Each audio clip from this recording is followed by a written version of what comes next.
মই 8 তাৰিখৰ দিনাখন ৰাতি যোৰহাটৰ পৰা এখন বাছ লৈ ধুবুৰীলৈ তেওঁলোকৰ লেবাৰ পাৰ্টি থ'ব যাব গৈছিলোঁ।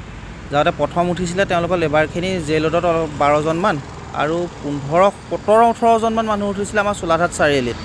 তেওঁলোক উঠি গ'ল, সেইমতে গ'লোঁ, গৈ পেলাই ধুবুৰীত আমি পিছদিনাখন 9 তাৰিখৰ দিনা 1টামান বজাত পালোঁগৈ। পোৱাৰ পিছতে তেওঁলোকে মানে আমাক প্ৰথমতে ক'লে সেই বাছৰ ডিগিত মানে এটা বেগ গৈছিলে, বেগটো এই আগত মানে 15-20জনমান ল'ৰা ৰৈ আছিলে। তেওঁলোকৰ ওচৰত ৰখাবলৈ ক'লে, কৈ পেলাই যে আমাৰ বস্তাটো তাত নমাই থৈ যাম। সেই জেগাখনৰ নাম আছিলে ধুবুৰী পাণবাৰী আৰু দুটা পাৰ্টি আছিলে, এটা নামিবগৈ আলমগঞ্জত।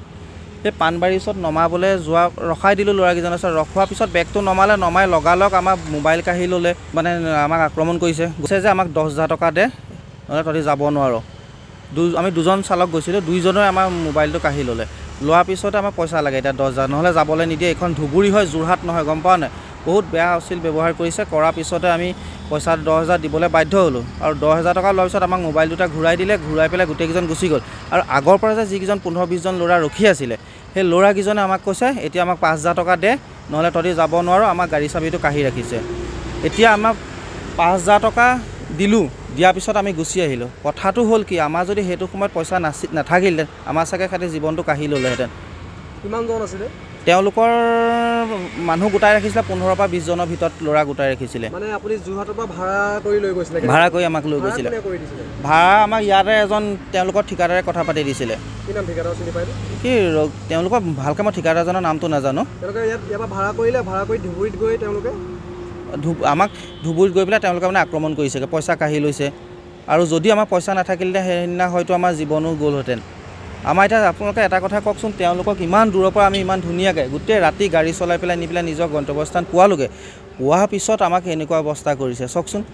আমি ইয়াত আহিলে মিয়াক বৰপীৰা পাৰি দিওঁ, কিন্তু মিয়াই আমাক তেনেকুৱা ব্যৱহাৰ কৰিছে। কৈছে যে এখন যোৰহাট নহয় ধুবুৰী হয় বোলে, তহঁতি মানুহ চিনি নাপাৱ, তহঁতক বোলে এতিয়া মাৰি পেলাম পইচা নিদিলে।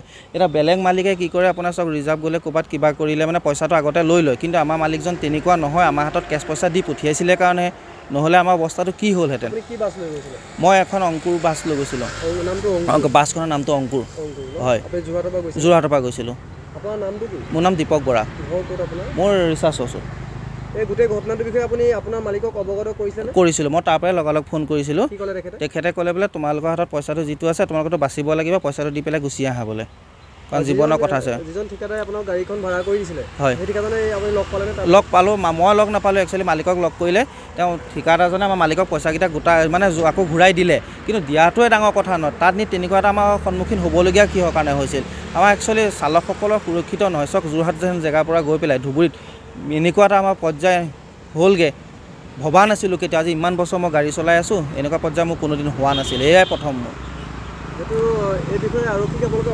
অৱগত কৰা নাছিলোঁ মানে তাতে ধৰি লওক মই অৱগত কৰিবলৈ এনেকৈ হ'ল। মই কাকো চিনি নাপাওঁ, কাৰোবাৰ নাম ক'ব পাৰিম নে কাৰোবাক কিবা ক'ব পাৰিম। আৰু সেইটো সময়ত মানে আপুনিয়ে ভাবকচোন আমাৰ কেনেকুৱা এটা অৱস্থা হ'ব পাৰে। মানে আমি চিন্তা কৰিছোঁ কেনেকৈ পলাই পেলাই সাৰিব পাৰোঁ তাৰ পৰা। আমি সেইটো কাৰণে আৰক্ষীৰ লগত কোনো যোগাযোগ কৰা নহ'লে।